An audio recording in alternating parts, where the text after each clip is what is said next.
Porteira aberta, meus amigos, sejam bem-vindos ao podcast do Patrone, espaço para falar sobre os assuntos do agro com quem entende. Nesta semana eu converso com um cara que realizou 2 sonhos que ele tinha na infância: ser bombeiro e pilotar aviões. Aos 39 anos de idade, este paulistano vive há 25 em Cuiabá e foi em terras mato-grossenses que ele ingressou na corporação, onde tornou-se coronel e comandante do Grupo de Aviação, uma subunidade operacional criada em 2010 com a missão de ampliar a força de combate do Estado aos incêndios de grandes proporções, garantindo mais agilidade e permitindo um olhar mais estratégico nestas batalhas, enxergando e antecipando, por exemplo, a necessidade de retirar pessoas de locais que estejam sob grave ameaça do fogo em situações mais extremas. Nesta conversa, você vai conhecer detalhes e curiosidades deste trabalho e entender como o uso de aeronaves agrícolas também tem exercido papel de destaque na luta contra o fogo em áreas rurais e florestais. Continue aí, que o bate-papo já vai começar. Foi encontrando brecha em uma agenda apertada que o coronel Flávio Gledson conseguiu parar para a entrevista que você vai ouvir agora. O horário disputado tem motivo. Esta época do ano é considerada a mais crítica, quando o assunto é o combate ao fogo. Tempo seco, temperaturas elevadas, ventos fortes, ingredientes que aumentam as chances de ocorrências de incêndios e, consequentemente, exigem mais daqueles que trabalham para contê-los. Responsável pelo Grupo de Aviação Bombeiro Militar em Mato Grosso, é atualmente o único piloto da corporação autorizado a comandar as aeronaves específicas para a batalha aérea contra o fogo que pertencem ao Corpo de Bombeiros.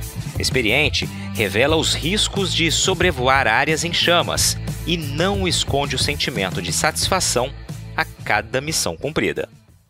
Coronel Flávio Gledson Vieira Bezerra, primeiramente, muito obrigado por estar aqui conosco. Eu sei que nesse momento especificamente, a agenda está bastante tumultuada, Vocês já estão em plena atuação aí, então te agradeço mesmo por estar presente aqui, contando um pouquinho da ação, e de como é feito o uso de aeronaves, no combate a incêndios florestais. Seja bem-vindo ao podcast. Ô Luiz, o prazer é nosso de estar de novo aqui com você, E te agradecer, na verdade, pela oportunidade. É sempre bom estar falando com você, porque você irradia aí informações importantes aí, especialmente para a nossa comunidade do agronegócio, E para a gente é um grande parceiro, então é importante estar falando com você por esse canal aqui. Legal, Coronel. Vamos começar falando então do grupo, que foi criado em 2010. Eu queria que você contasse um pouquinho da história, do Grupo de Aviação Bombeiro Militar, da qual você é o comandante, Então, Luiz, na verdade o Corpo de Bombeiros sempre teve, especialmente no nosso território mato-grossense, uma forte relação com o problema do incêndio florestal, Em 2010, houve então um movimento forte do Corpo de Bombeiros no sentido de estruturar uma unidade especializada para enfrentamento desse problema ambiental, que é o incêndio florestal. Junto com essa unidade especializada, que era o Batalhão de Emergências Ambientais,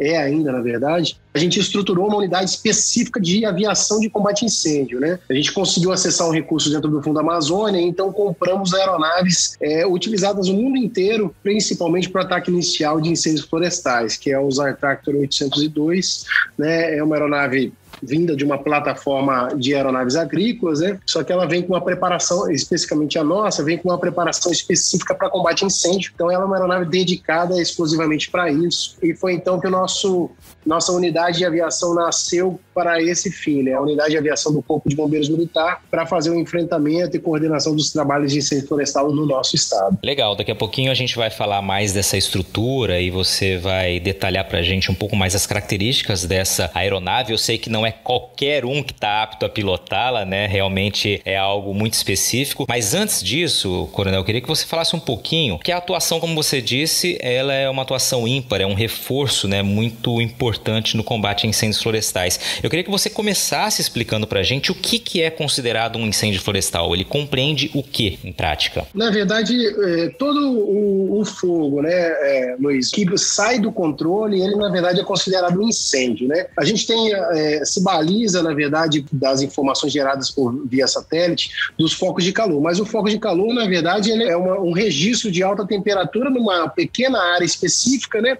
E o satélite reconhece aquilo como um ponto quente ou um foco de calor. Um foco de calor exclusivo, ele não configura um incêndio, né? O conjunto deles, elevando a densidade de foco de calor em uma pequena área, isso sim vai nos trazer indícios, fortes indícios, de que há ali um incêndio. Então, a gente confirma isso com validação de dados, ou seja, a gente já sabe olhar para um satélite e fala, não, aqui eu tenho certeza que tem um incêndio. Então, basicamente, a diferença do fogo, né, ou do fogo de calor é que realmente você tem um fogo sem controle, e aí a gente sabe que existe um incêndio naquele ponto, né? Então, a alta concentração de focos de calor de um satélite nos mostra ali que a gente tem que fazer uma atuação quanto antes ali, porque provavelmente aquilo é sim um incêndio, e é com isso hoje, com essa tecnologia via satélite, que especialmente desde 2010, a gente a cada ano vem com um trabalho forte com o INPE especialmente, né? Melhorando essa tecnologia de detecção de incêndio, né? Quanto antes a gente detecta um incêndio, antes a gente consegue colocar uma equipe lá e aí fazer a contenção dos incêndios. Além disso, né, essa tecnologia de geoprocessamento também, a gente consegue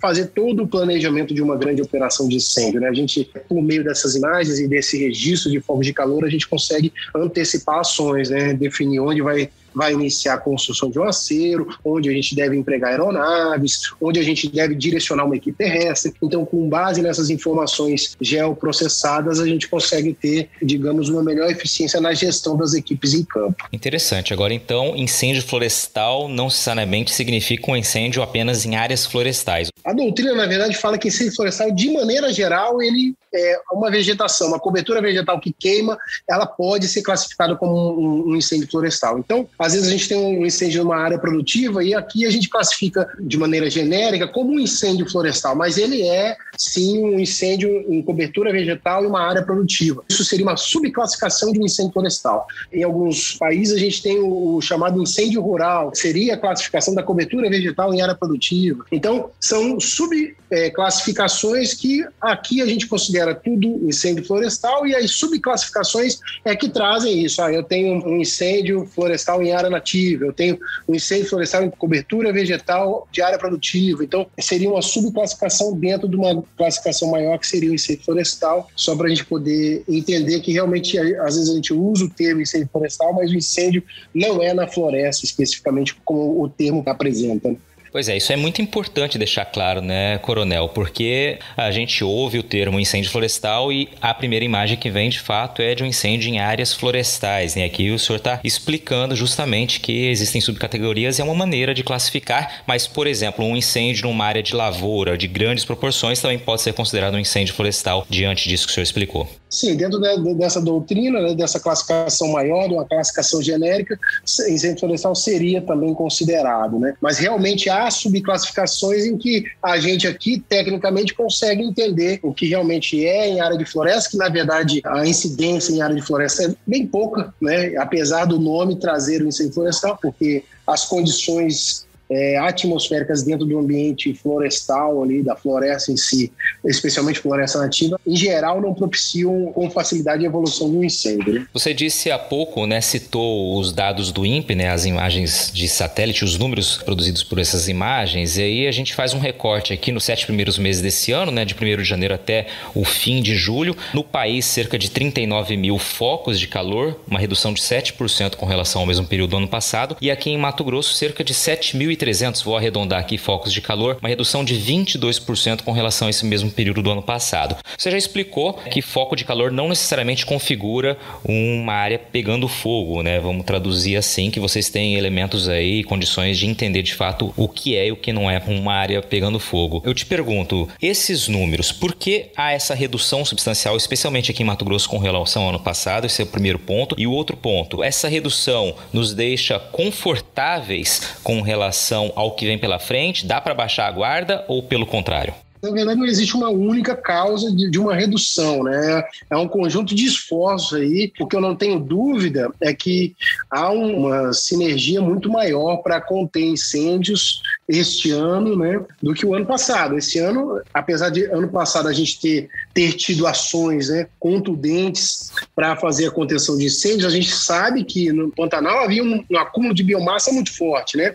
E tivemos todo o problema do Pantanal. E já havia o trabalho que a gente fez de novo esse ano, potencializado com maior emprego de recursos. Então, a nossa Defesa Civil hoje, através do nosso governo do Estado, foi colocado uma quantidade de recursos nunca antes vistas, né, na contenção de incêndios florestais. A nossa Secretaria de Meio Ambiente está fazendo um trabalho fortíssimo na área não só de fiscalização, mas também de prover o Corpo de Bombeiros e os instrumentos de resposta temporária, né, junto com a nossa Secretaria de Segurança Pública, de capilarizar equipes do Corpo de Bombeiros mais densamente no território do estado do Mato Grosso. Então, o que a gente sabe é que mais ações têm sido implementadas a cada ano, né? Todo ano houve um acréscimo de recursos a ser implementado nas ações de proteção contra incêndios florestais. Então, eu não tenho dúvida que isso impacta na redução de incêndios, né? A tecnologia de fiscalização usada hoje pela SEMA, né? A participação do Ministério Público Estadual no sentido de notificar. Então, todas essas ações de várias agências, né, conjuntas dentro do nosso estado, sem dúvida nenhuma, ela reflete numa redução. Apesar de a gente verificar, né, uma condição atmosférica, né, de seca, de redução hídrica, né, de chuvas, de índices pluviométricos, a gente verifica as condições atmosféricas que favorecem a questão do incêndio, mas há uma redução ainda. Então, eu tenho certeza que há um reflexo na redução dos índices de foco de calor, né, e dos incêndios, por conta das ações que vêm sendo realizadas, capitaneadas pelo Corpo de Bombeiros, mas apoiadas por diversas instituições, inclusive a classe produtora, né? A gente sempre teve uma parceria muito forte com a ProSoja e com o produtor rural mesmo, diretamente com o produtor rural, né? A gente sempre teve, porque onde o Corpo de Bombeiros vai, na verdade, os principais apoiadores das ações de resposta aos incêndios florestais é justamente aquele produtor rural que está lá na ponta, que recebe a equipe do Corpo de Bombeiros com logística, muitas vezes com alimentação, com uma estadia, né? Apoia com as máquinas, porque aquela estrutura que está mais próxima daquele incêndio é do produtor rural, né?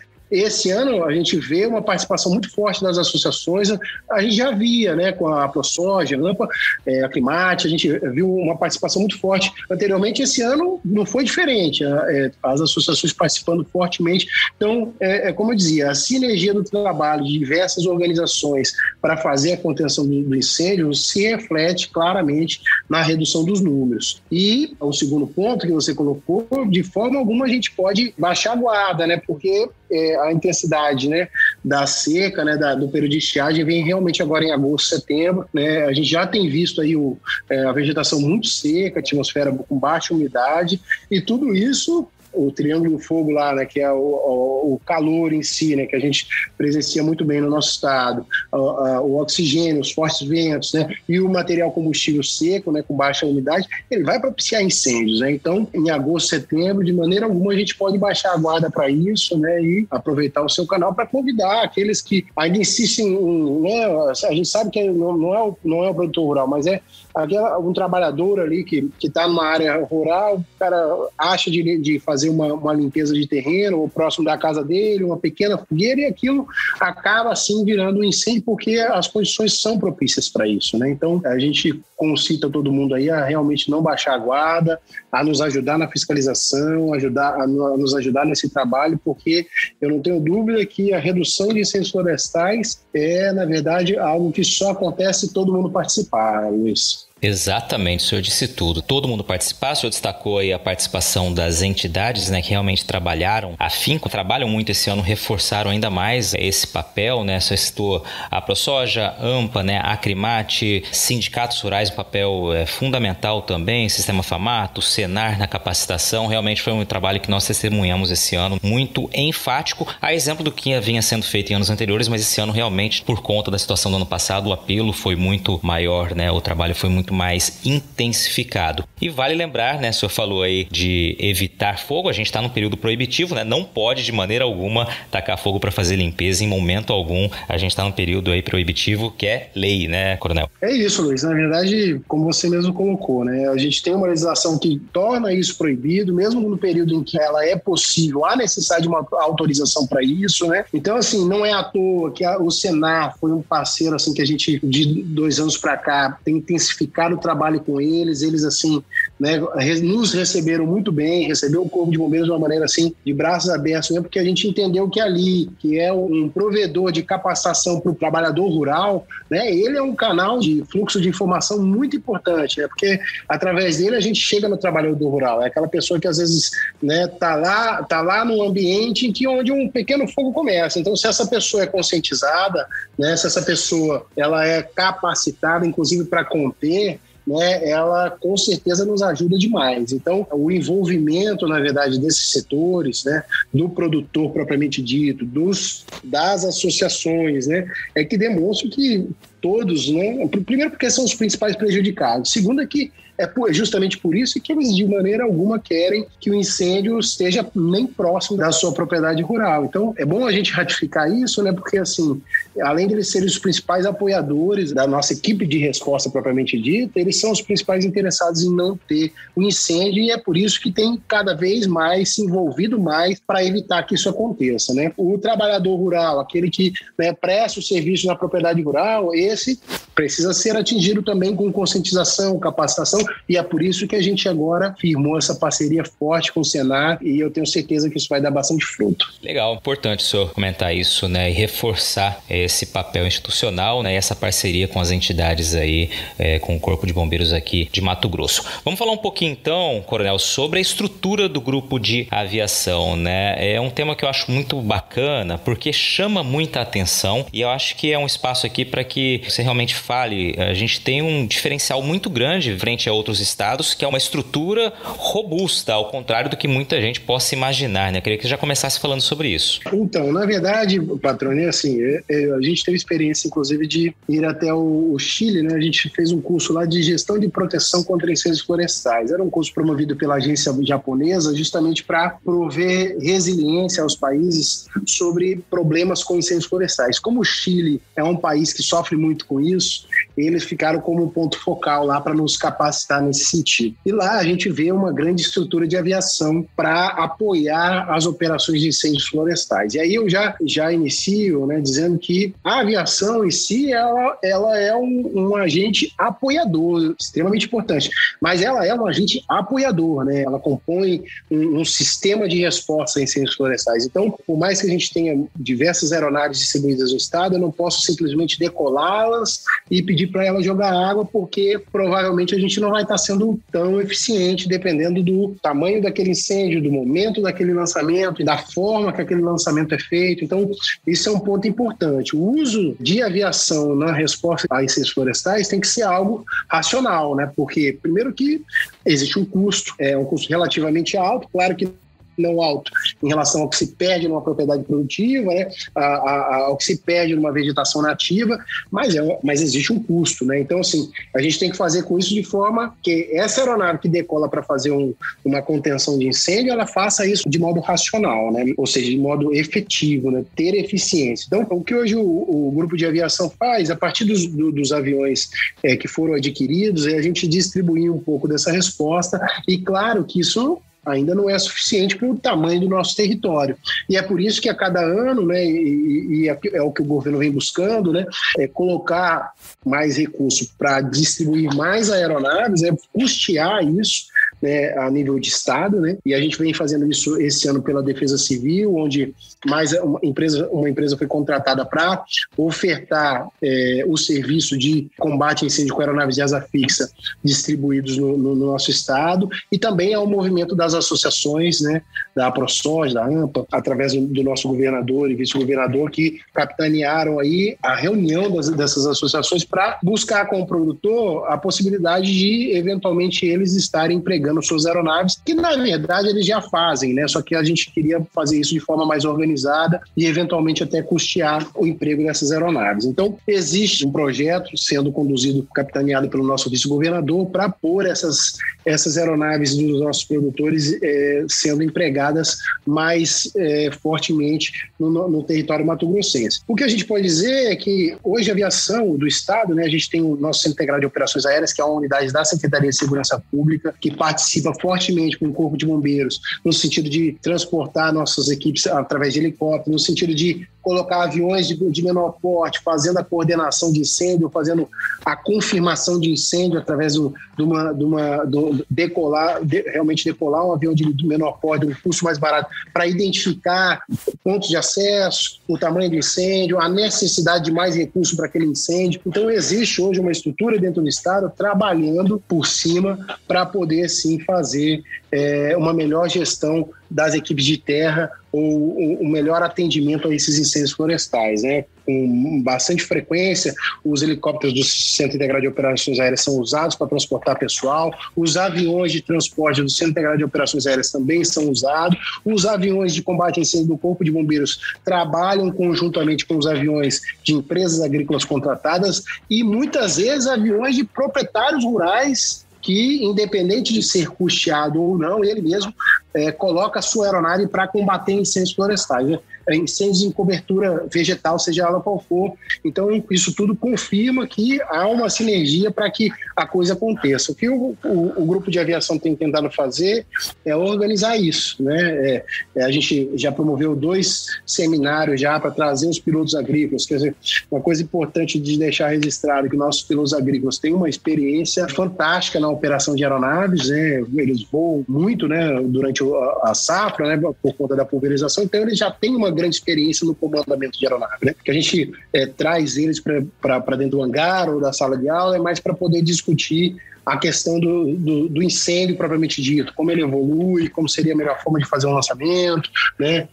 Qual seria o melhor ponto, a importância da comunicação para fazer com que aquela aeronave seja utilizada de forma eficiente no combate, né? Não apenas jogue água, né? Ela joga água, mas com eficiência, né? Aproveitando uma barreira mecânica, aproveitando a existência de uma área verde que vai reduzir a velocidade da progressão do incêndio. Então, quando você tem a aeronave sendo utilizada com eficiência, né? A equipe de campo trabalhando em conjunto, né? Ou seja, orientada com os olhos da aeronave. Eu estou ali em cima, eu vejo melhor, né? Se eu vejo melhor e consigo passar isso para a equipe de terra vai evoluir para o ponto correto, né? Para fazer a contenção. Então, quando a aeronave faz a passagem no ponto correto, ela faz o lançamento, aquela chama, ela diminui sua intensidade, a equipe de terrestre então faz a finalização do incêndio. Ocorre que se a aeronave trabalhar sozinha, né, ela vai fazer um lançamento. Quando ela vai reabastecer, provavelmente aquele fogo, né, que foi parcialmente extinto, ele vai progredir de novo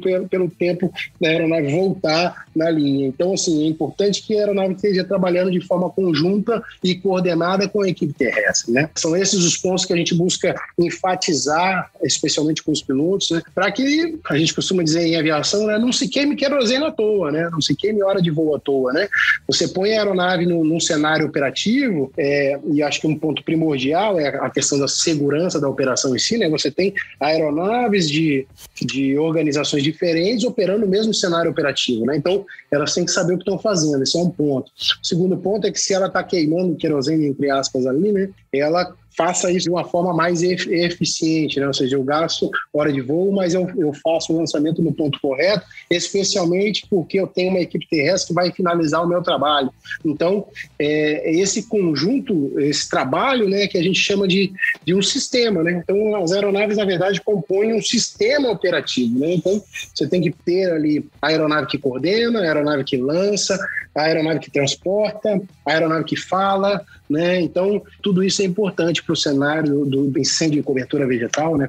Como queira chamar, porque quando isso acontece de forma organizada, a eficiência na contenção do incêndio ela é bem melhor, ela é mais rápida, mais efetiva. Então, é isso que a gente tem buscado ao estreitar essa relação com a aviação agrícola propriamente dita.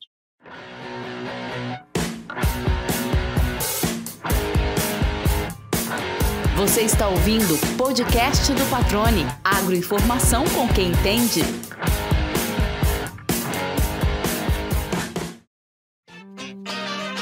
Qualidade e credibilidade. Na era da informação e com tantas notícias falsas, é fundamental saber onde encontrar conteúdos produzidos por quem sabe que o bom jornalismo exige responsabilidade. E foi comprometido com você que o portal Leia Agora montou uma estrutura robusta, com uma equipe experiente focada em comunicar de um jeito diferente e dinâmico. O portal se tornou a primeira multiplataforma com conteúdo online e audiovisual em Mato Grosso.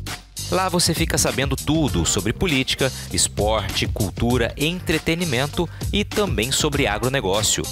Toda quarta-feira à noite tem o programa Agro Agora, apresentado pela produtora rural Adriane Steinmetz, que, aliás, foi a entrevistada do episódio número 5 do podcast. Vale a pena você conferir a história dela. No Agro Agora, a Adriane fala de temas importantes do setor, com o conhecimento de quem também está do lado de dentro da porteira. Para acessar todo esse conteúdo no site ou nas redes sociais, é só digitar leiagora.com.br.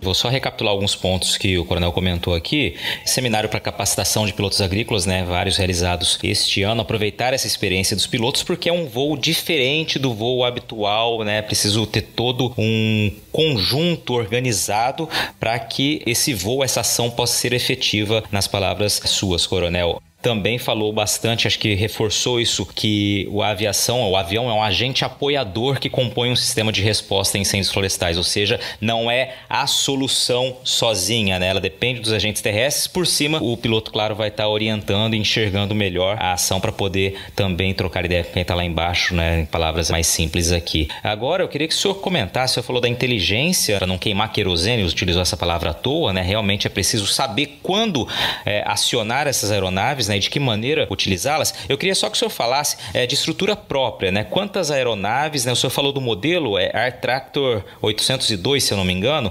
Quantas são realmente de Mato Grosso, Além, claro, que você citou aí todas aí as que são contratadas, por época, mas eu sei que vocês têm estrutura própria aqui. Eu queria que o senhor começasse a comentar um pouquinho sobre isso também. O Corpo de Bombeiros do Estado de Mato Grosso detém 2 aeronaves de combate a incêndio, A organização, na verdade, não pensa em comprar muitas aeronaves. O que a gente pensa é sim em locá-las, Porque o período é um período de 3, 4 meses ali. A gente queria sim ter as aeronaves para conhecer como melhor empregá-las, Hoje a gente tem o domínio dessa tecnologia pela troca de experiência com outros países, com outros operadores, E temos toda a estrutura da aviação de segurança pública, Da Secretaria de Segurança Pública, que são 4 helicópteros, e a gente hoje tem lá 6 aviões. Todos esses aviões também são utilizados, não são utilizados diretamente para o combate, mas eles fazem um trabalho importante de transporte, de avaliação de incêndio, de detecção de incêndio. Então, as informações oriundas dessas aeronaves também nos subsidiam para colocar mais ou tirar mais recursos de um cenário operativo. Então, esses helicópteros são utilizados, as aeronaves de asa fixa da Secretaria de Segurança Pública também são utilizados, e 2 aviões de combate a incêndio do bombeiro. Essa é a nossa estrutura própria, E aí a gente potencializa isso com a alocação de aeronaves por meio da Defesa Civil, para que a gente tenha mais recursos de aeronave de combate a incêndio, que são as aeronaves agrícolas, com uma adaptação de comporta, treinamento de pilotos. Aí essas aeronaves locais acabam compondo a estrutura de Estado também, mas não são próprias, é uma frota alocada. Legal, eu insisti nessa pergunta, Coronel, até porque eu acho que é importante falar com relação a essa estrutura, e eu vou me referir especificamente às aeronaves de combate. O senhor falou, são 2 aeronaves, só que são 2 das 4 que existem no Brasil, ou seja, 2 estão aqui em Mato Grosso. Isso mostra que nós estamos, sim, bem estruturados. E aí eu aproveito essa deixa para lhe perguntar, para pedir que o senhor comente um pouquinho sobre essa aeronave, as características. O senhor falou que ela é um modelo parecido com o de aeronave agrícola, porém tem as diferenças em termos de capacidade, de condução, enfim. Eu queria que o senhor comentasse um pouquinho essa parte mais técnica para que a gente possa entender a dimensão que é uma aeronave específica para o combate aéreo, o combate a incêndio. No Brasil, a gente não tem utilizado grandes aeronaves de asa fixa para combate a incêndio. Em outros países se usam várias categorias de aeronave. Hoje a gente utiliza os 802, especialmente, eu digo de frota pública, os 802 que o Corpo de Bombeiro do Mato Grosso e Corpo de Bombeiro do Distrito Federal detém, né? E utiliza também o C-130, que é uma aeronave um pouco maior, já da Força Aérea Brasileira, que quando há necessidade a gente solicita apoio e eles também nos apoiam, né, nesse tipo de operação de combate com aeronave de asa fixa. O que a gente pode dizer hoje das aeronaves que a gente opera aqui, primeiro que essas aeronaves são utilizadas no mundo inteiro, né? Chile, Israel, Estados Unidos, Argentina, França, Espanha, Croácia, vários países que têm, Austrália, que tem problemas com incêndios florestais, utilizam o mesmo modelo de aeronave que a gente usa aqui, que é o Air Tractor 802, né? Especificamente o nosso, ele, como eu disse, ele vem de uma plataforma de aeronave agrícola, né? Que existe, inclusive, o 802 agrícola, mas especificamente o nosso vem com uma comporta específica, computadorizada, para depositar o agente extintor de forma mais uniforme no solo, né? As aeronaves agrícolas, elas têm a possibilidade de fazer uma adaptação para promover também esse melhor depósito de agente extintor no solo. A nossa, ela é específica para isso. Basicamente, a gente consegue, com essa comporta, fazer a divisão de lançamentos, né? Depositar isso em mais vezes, a gente não precisa lançar tudo de uma vez. Então, isso possibilita a gente ter uma aplicação mais precisa daquele agente extintor. A capacidade de agente extintor, ela também é muito importante, porque como a aeronave tem todo o custo, né, do querosene, da operação de decolar e ir até o incêndio, aquele tempo todo de ir e reabastecer, né, que em geral, por conta da nossa distribuição de pistas de operação, a gente consegue geralmente estar próximo, né, operar de pistas próximas. Existe uma logística envolvida para isso. E, mais uma vez, a participação do produtor rural, que em geral é dentro de uma propriedade rural, né? E eles nos cedem para a gente poder usar aquilo ali como uma base. Então, os nossos aviões, né? O 802, na verdade, das aeronaves dessa categoria, é uma das maiores, né? Então, a gente tem a maior condição de colocar mais agente extintor nela. Então, ela voa praticamente com a capacidade completa e ela faz a aplicação ali, ela é capaz de portar 3.100 litros de agente extintor, né? No caso, ou água ou produto químico, né? E aí a gente faz os lançamentos, sejam eles de carga completa, sejam eles numa faixa de cobertura maior, sejam eles de forma fracionada. Então, é o que essa aeronave de combate a incêndio nos possibilita através da sua tecnologia embarcada. Legal. E aí você citou logística, né? Tem toda uma logística envolvida, porque eu imagino não deva ser em qualquer pista que essa aeronave possa pousar, né? É preciso uma pista de quantos metros aproximadamente, porque são situações que realmente interferem no momento em que a aeronave pode ou não ser acionada, né? Você falou da logística, da inteligência, é preciso estar todos esses mecanismos envolvidos para que a aeronave possa decolar e ir até o combate em determinada região. Luiz, na verdade, assim, essa aeronave ela é muito robusta, né? Então ela é preparada para trabalhar em pistas não tão preparadas, né? Ela, na verdade, o objetivo dela é justamente esse. Então, assim, é outro fator positivo para esse tipo de aeronave, né? A gente costuma pedir, né, pistas aí de largura de 30 metros por comprimento de 1.200, mas isso é variável, né? Isso depende do número de obstáculos, isso depende também da posição de vento, a gente consegue também fazer uma gestão de combustível para manter a carga completa da aeronave, e aí com tudo isso a gente pode sim acabar diminuindo ali, né, um pouco a necessidade de tamanho de pista, mas em geral, assim, se fosse para a gente de olho fechado ter que falar, precisamos de uma pista, a gente vai pedir isso, né, que é para ofertar mais segurança, mas a gente sabe que muitas vezes nem sempre a gente consegue as duas características, né, ou de comprimento ou de largura. Então, dependendo da condição, a gente avalia ela para saber como poder operar dessa pista com um pouco menos de combustível, né? E avalia especialmente o quanto a gente perderia se a gente deixar de operar naquela pista e for uma pista mais longa, mais distante do foco de incêndio, né? Se isso trazer um prejuízo muito grande, então a gente volta a operar naquela pista numa dimensão não tão adequada, mas pela frequência que você está em cima daquele incêndio, às vezes essa dimensão não adequada é compensada pela retirada do combustível, um pouco de carga, e aí a gente faz essa gestão através dessa avaliação de cenário. Junto com isso, né, a gente, como você falou, a logística ela vem vem junto, né? Então a gente tem que acompanhar ali fazer chegar toda a logística, né? Fazer chegar o caminhão de abastecimento de querosene, fazer chegar a estrutura de abastecimento do agente extintor, que seria, né, nossos tanques flexíveis ou caminhões de água, com bombas com alta vazão, para poder manter a aeronave numa frequência mínima possível no solo, né? Então, assim, a nossa intenção é que essa aeronave faça vários lançamentos, né, ao longo do tempo de operação, né? Então, para isso, a gente tem que ter a logística próxima ali para poder manter aquela aeronave operando sem que ela tenha que parar durante o dia. É uma logística bem pesada envolvida, e a cada ano a gente tem conseguido melhorar isso, né? E, de novo, né, há uma participação muito grande dos produtores rurais que muitas vezes já tem essa logística ali na sua fazenda, né? Tem um caminhão de água, né? Às vezes tem até o caminhão de combustível. Então, assim, com frequência eles nos apoiam aí para permitir que essa operação seja mais adequada possível. São situações, né, com as quais, evidentemente, vocês todos estão habituados, mas são curiosas para gente que não conhece, de fato, os detalhes dessas operações, né? Por exemplo, o senhor falou menor tempo possível em solo. Significa que o reabastecimento, tanto de querosene, de combustível quando necessário, mas principalmente o do agente retardante, seja ela água, né, ou produto químico, é preciso ser feito muito rapidamente, né? Em geral, gasta-se quanto tempo, ou quanto tempo é o tempo considerado ideal aí numa operação aí de guerra, né, combatendo um incêndio? Então, Luiz, a gente, na verdade, isso depende muito das bombas, né, que a gente tem disponível. E a gente aqui, no Corpo de Bombeiros, tenta manter essa operação aí entre 3 e 4 minutos de reabastecimento ali no solo, né, por conta das bombas especificadas, né,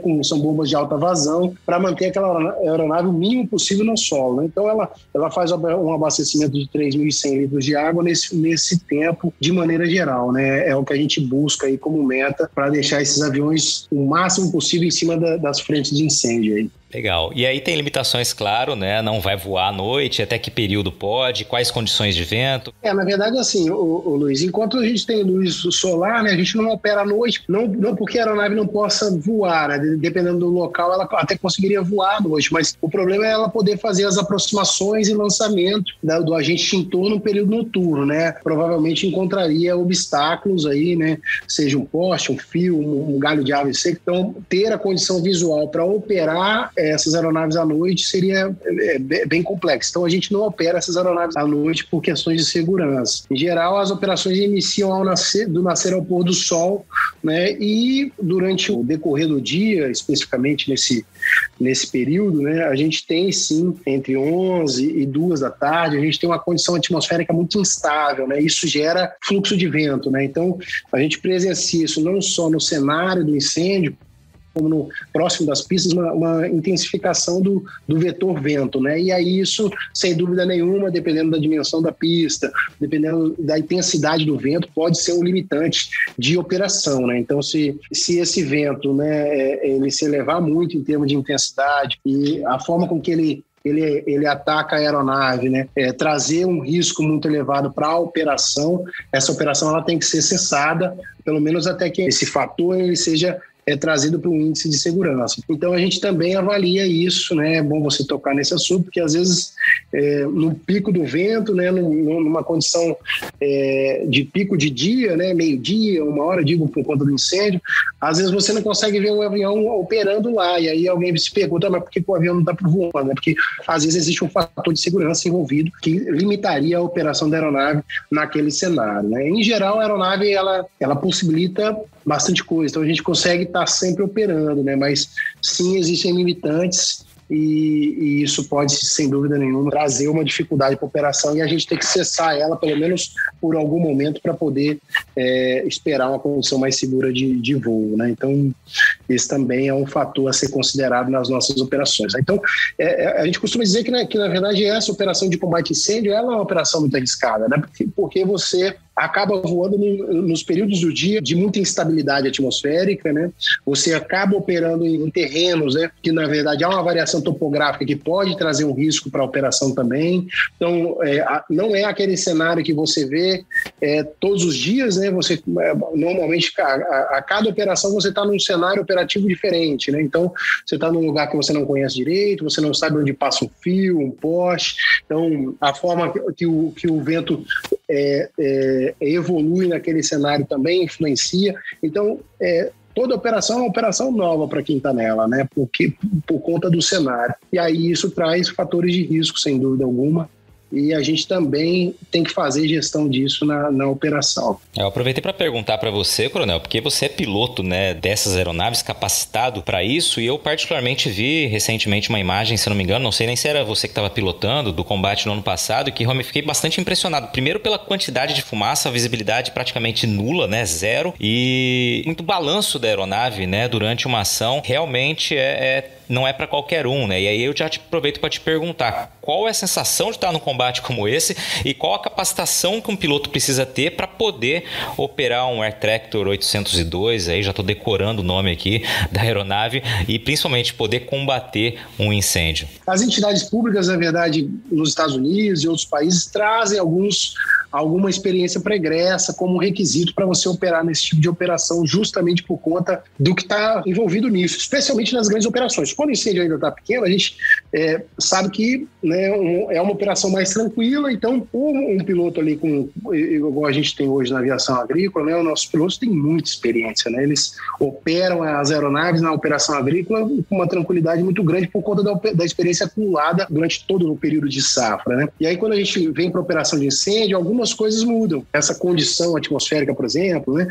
Não que seja algo que incapacite eles de voar, pelo contrário, eles, na verdade, têm grande condição de operar nisso. O que a gente busca trazer, né, é apenas elevar o nível de alerta para fatores de risco para esse cenário operativo. É o que a gente faz nos nossos seminários, né? A gente traz essas pessoas com alta capacidade de voar, por adquirir experiência durante todo o seu trabalho laboral lá, que é a questão da pulverização agrícola, e traz o alerta para aqueles fatores de risco, para aquele novo cenário que ele vai encontrar, né? Então, é o que a gente busca fazer nesses encontros aí com esses pilotos. As entidades públicas de outros países fazem uma exigência mínima em termos de hora, e aí isso varia um pouco para cada experiência. O Chile faz uma, e o US Force dos Estados Unidos faz outra, né? A gente aqui no Brasil ainda está buscando, né, realmente trazer os pilotos, colocar eles e mostrar o que é realmente arriscado nessas operações, né? E os próprios pilotos hoje têm uma consciência muito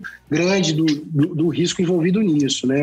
Realmente a fumaça é um restritor de visibilidade pesado, né? Então, dependendo da condição que você se coloca naquele cenário operativo, você vai poder ser acometido por uma desorientação espacial, inclusive se acidentar. Os nossos pilotos agrícolas já um pouco mais experientes na operação de combate a incêndio acabam buscando voar um pouco abaixo da fumaça, se inteirar um pouco mais do cenário e se manter numa condição de segurança. Então é isso que a gente traz para aqueles pilotos que ainda não têm experiência com combate a incêndio, né?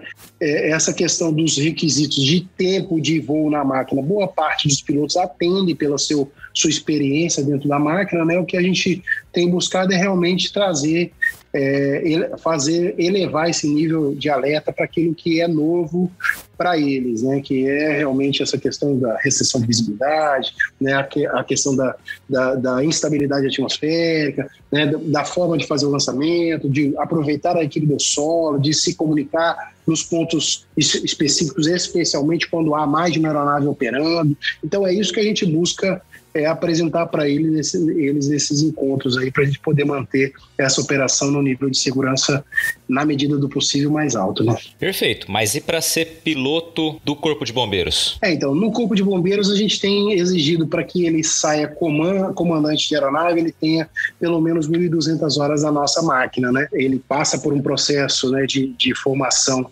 básica, ele faz o curso de piloto agrícola, ele voa aeronaves de transporte, né, acumula experiência de comando de aeronaves de transporte, e aí ele vem para a nossa máquina de combate a incêndio e vai acumulando experiência na cadeira de trás para conhecer a operação, e só então ele avança para a cadeira da frente, é onde se exerce o comandamento da aeronave de combate a incêndio. É isso que a nossa instituição exige, mas como eu disse, é uma exigência da nossa organização, né? Cada organização pode mudar isso dentro de um critério mínimo, mas ela pode mudar isso. A gente traz o nosso requisito baseado na experiência do Chile e do US Force, que fazem algo parecido conosco. Hoje, no grupo de aviação bombeiro militar aqui em Mato Grosso, quantos pilotos? Então, hoje, na verdade, a gente tem, no total são 5 pilotos, mas na condição de comandante de aeronave, só eu, né? Só tem eu como comandante de aeronave, os outros 4 são copilotos de aeronave e estão nesse processo de formação, né? Eu estou indo para o 7º ano nisso, né? E os pilotos, na verdade, foram incluídos e estão no processo de formação. Como eu já voava antes, a gente pôde galgar a cadeira de comandante antes. Então, a nossa intenção é que a gente faça isso sem tanta pressa, porque a ideia é que quando aquele oficial piloto ele avance para a cadeira da frente, ele faça isso com bastante confiança e segurança aí para manter as nossas operações seguras aí. Como a gente tem 2 aeronaves, né, e a gente busca atender esse requisito na marca, né, a gente não bypassa isso por questões de segurança, então a gente contrata uma empresa que nos oferece o serviço de pilotagem de aeronave através de um piloto que atenda aos nossos requisitos, né, de experiência na máquina 802, e aí ele todos os anos é colocado para voar um dos nossos aviões, já que ele atende esse requisito que nós mesmos nos colocamos para operar como comandante da nossa aeronave. Perfeito. Qual a tua sensação enquanto você está comandando uma aeronave dessa, num incêndio, por exemplo, no ano passado no Pantanal, eu sei que você voou bastante. Qual a sensação quando está lá? Na verdade é um misto, né? A gente inicia a operação e a gente que está lá vendo o incêndio evoluir no terreno, a gente quer que a coisa consiga galgar o sucesso ali no sentido de conter aquele incêndio, né? Então a gente passa o dia inteiro ali envolvido com aquela operação, né? Então a gente fala com as equipes de solo, a gente fala com as outras aeronaves, a gente busca orientar, né, aquelas equipes que estão evoluindo no cenário operativo para que aquele incêndio seja contido o mais rápido possível, né? Junto com toda essa interação solo terra-ar, né, que existe entre o piloto e as equipes de terra e às vezes o controle de tráfego, às vezes outras aeronaves, existe também a questão da pilotagem em si, né? Que a gente também traz a preocupação de se manter sempre numa condição segura de operação, de velocidade, de vento, de peso, né? Então, o momento correto de fazer o lançamento, atingir o alvo, apoiar aquela equipe que está no solo. Muitas vezes, ano passado, a gente viu equipes terrestres serem envolvidas pelo fogo, né? E a gente tem que fazer a comunicação, né? Porque a gente é que está ali o dia inteiro. Então, quando você está, principalmente as aeronaves de combate a incêndio, elas estão praticamente o dia inteiro em cima daquele cenário operativo, né? Então, ela vê toda a evolução da frente de incêndio, né? E não só isso, ela também vê os impactos daquilo, né? Ela sabe onde vai ser atingido numa velocidade X, ela olha para frente e fala, aquela casa vai ser atingida, aquelas pessoas vão ser atingidas. Então, o avião de combate a incêndio e sua tripulação também tem o papel de antecipar esse problema, né? Então, a gente se depara com essa situação o tempo todo, né? De avisar as pessoas. Ano passado a gente teve que fazer um acionamento rápido de um helicóptero da Força Aérea Brasileira para poder tirar uma equipe que estava em volta, sendo envolvida pelaquela frente de incêndio, né? E com certeza essa equipe deixou de ser atingida pela frente de incêndio por conta do resgate que foi feito por essa aeronave. Então, assim, e aí é um outro ponto que a gente coloca, muitas vezes, dependendo da dimensão do incêndio, é importante você ter o recurso à mão, mesmo que esse recurso não esteja ali voando, né? Quando você está com o recurso à mão, ou seja, o helicóptero está ali à disposição, mesmo que muitas vezes não voando naquele momento, mas ele está disponível, porque em algum momento você coloca pessoas e tira pessoas para fazer um enfrentamento ou para, né, realmente que ela não seja atingida pela frente de incêndio. Então, e o piloto de combate a incêndio, de certa forma, ele tem um papel importantíssimo nisso. Por quê? Porque ele é o profissional que passa maior tempo ali sobre aquele incêndio. Eu vou verificando a evolução do incêndio, vendo onde muitas vezes as equipes de solo não conseguem nem alcançar o ponto correto do incêndio por conta de acessos, né? E o piloto de combate, ele consegue identificar os acessos. Então, se ele consegue orientar as equipes de terra, falar, ó, vira a caminhonete aí, acessa essa ponte. Então você consegue colocar a equipe no melhor ponto, sem muitas vezes que ela se desgaste caminhando, né, que ela se desgaste ultrapassando pontos de difícil transposição. Então, até isso o piloto tem uma responsabilidade. Então a nossa sensação é de que realmente o piloto de combate a incêndio no cenário de operação ele tem uma importância muito grande, não só para lançar água, né? A gente costuma dizer que a gente começa a operação ali animado, né? Mas vai passando ao longo do dia, você queira ou não queira, vai se cansando por conta da instabilidade atmosférica e tudo mais, mas ao final do dia, quando o sol está caindo, a atmosfera está mais calma e você efetivamente vê o resultado da operação, a gente fala que isso aí não tem preço, né? E é por isso que a gente permanece fazendo isso aí, vendo verdadeiramente aí o resultado das aeronaves voando sobre esses incêndios aí. É uma missão realmente, né? É uma missão, é uma ação estratégica fundamental, né? Que dá um suporte aí fantástico para as equipes de solo e para efetividade no combate aos incêndios. Hora daquela pausa no bate-papo para dar um recado para você que quer se vestir bem, seja no campo ou na cidade.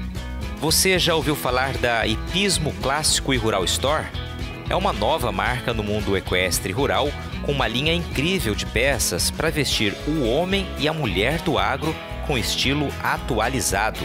Tem jaquetas, camisas, camisetas, calças, bermudas, tudo com uma pegada moderna, caimento perfeito e excelente qualidade.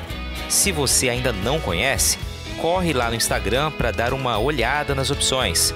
É só digitar Hipismo e Rural Store e conferir os produtos. Aliás, olha, faz o seguinte, começa a seguir o perfil para ficar por dentro das novidades e lançamentos. Aí você também já aproveita para enviar uma mensagem para o pessoal de lá e receber aquele atendimento personalizado. Tenho certeza que você vai gostar, viu? Hipismo e Rural Store, de Cuiabá para todo o Brasil. Agora, Coronel, quando é que você começou a voar? Quando surgiu o seu interesse? Você está no Corpo de Bombeiros já há mais de 2 décadas, né? Como começou esse interesse pela aviação também? Tem 2 coisas que acho que criança gostaria de ser, né? Um é bombeiro, o outro é piloto, né? E aí, eu, não diferente de outras crianças, né, trouxe isso comigo. E assim que eu ingressei na corporação, né, em 2001, no concurso de 2000, né, a gente foi para o curso de formação de oficiais, teve contato com alguns oficiais pilotos, e eu falei, bom, eu tinha vontade de ser bombeiro e piloto, e aí eu vi a possibilidade, né, olhando para os meus colegas lá, de realmente um dia poder voar também pela minha instituição. E então eu persegui esse sonho aí de poder voar, né? E a gente está aqui até hoje fazendo isso. Diante desse sonho realizado, o que você sente a cada vitória em cada combate desse?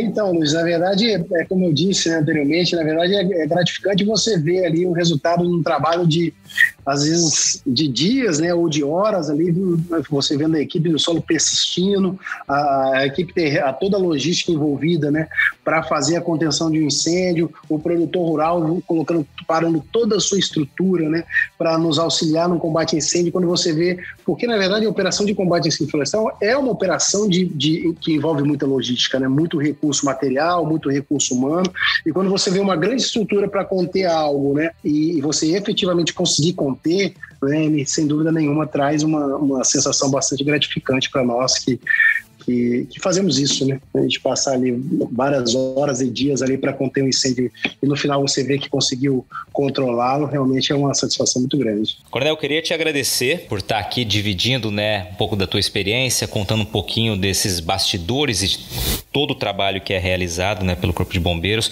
em especial nesse grupo de aviação do Corpo de Bombeiros. E eu sei que vocês estão em plena operação, né? Ou seja, já estão trabalhando muito aí. A gente está no período mais seco do ano, né? Agora mês de agosto, setembro, realmente um período muito crítico e que tende a ter uma necessidade constante aí de ações do grupo de vocês também, né? Na verdade, o Corpo de Bombeiros trabalha em incêndio florestal o ano todo, viu, Luiz? O ano todo a gente divide em algumas fases, né? A fase de preparação, capacitação, resposta propriamente dito, que é esta fase agora, né? E responsabilização. Então, desde janeiro, na verdade, com planejamento, com toda a organização das equipes, né? O envolvimento com as entidades de classe, a capacitação não só de pilotos, mas de brigadistas, né? as ações de educação ambiental. Então, assim, trabalho muito forte feito pelo Estado do Mato Grosso, Secretaria de Meio Ambiente, Secretaria de Segurança Pública, Corpo de Bombeiros, Defesa Civil do Estado, no sentido realmente de colocar todo mundo na mesma página do problema incêndio florestal, né? E tudo isso, na verdade, para culminar nesses 2-3 meses de operação, né? Então, agora, na verdade, a gente começa a efetivamente circular o estado inteiro para responder a incêndios, para aquilo que passou, né, do nosso sistema preventivo, para aquilo que passou da nossa educação ambiental, aquilo que realmente foi inevitável de que não acontecesse, né? A gente realmente responder e fazer com que aqueles princípios de incêndio não evoluam tanto a ponto de chegar num grande desastre. Por isso que a gente está realmente nesse período ganhando terreno, capilarizado no terreno, né, buscando o máximo de apoio possível para, no menor sinal de fumaça, no princípio de incêndio, a gente tenha logo uma equipe lá fazendo uma resposta que é para evitar o grande desastre como aconteceu ano passado no Pantanal. Maravilha. Parabéns pelo trabalho, que seja realmente uma ação novamente exitosa, de muito sucesso, né? E que vocês precisem ser menos acionados, né? Esse é o desejo sempre, né, Coronel?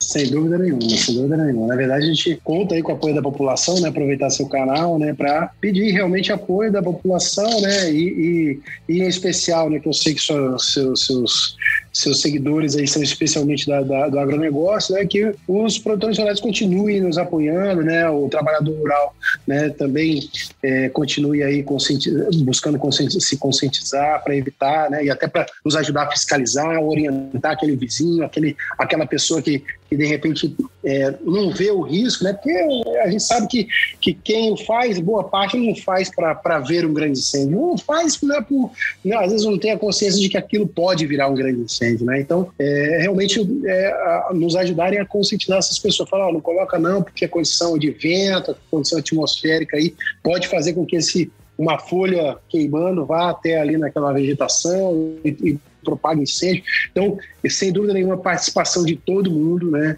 que vai fazer com que a cada ano a gente tenha menos problema com esse tipo de situação. Então, realmente buscar aí o apoio, especialmente das pessoas que estão avançadas no campo, né, trabalhando, produzindo, para nos ajudar aí a conter aí esse grande problema que é o incêndio florestal no nosso estado. E aí, gostou do bate-papo? Então dá aquela força e compartilha essa entrevista com os seus contatos. E olha, aproveita para mandar aquele feedback dizendo o que você está achando do podcast do Patrone. Pode criticar, elogiar, sugerir temas e pessoas para dividir boas histórias aqui nos próximos episódios. É só enviar uma mensagem lá no Instagram para @LuizPatrone que a gente troca uma ideia, viu? Então, gente, sucesso da porteira para dentro, força e fé da porteira para fora e vamos que vamos! Você ouviu o podcast do Patrone, agroinformação com quem entende.